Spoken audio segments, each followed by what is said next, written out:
Hey guys, what is going on? I hope you're all doing well and I hope you're having an amazing day, and welcome to another tutorial video. In this video, I'll be explaining, or rather teaching you guys how you can level up to level 6 or rather to level 10 in FC Mobile 24 by EA. So let's get right into it. And the way you reach level 10 is by, of course, collecting XP. And some ways that you can collect XP are the following. As you can see in the kickoff sort of campaign, quote unquote, you have these challenges which you can do.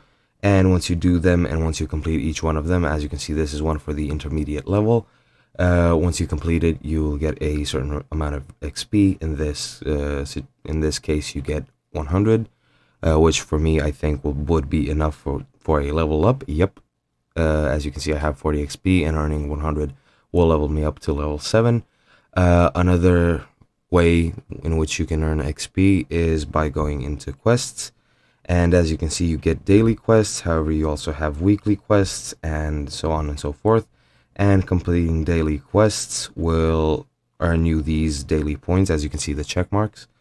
Once you earn them, you have 3 milestones, one at 40, one at 60, and one at 100. Each of them will give you higher rewards, and each of them will earn you a certain amount of XP as well. As far as I know, you can also use, or rather play limited time events such as tournaments, and by actually completing them or actually earning a high up spot in the tournaments will earn you more and more XP. So that is also a way you can use to actually quickly level up your profile. And yeah, that is pretty much it. I hope you guys enjoyed. I hope you learned something new, and I'll see you guys in another video.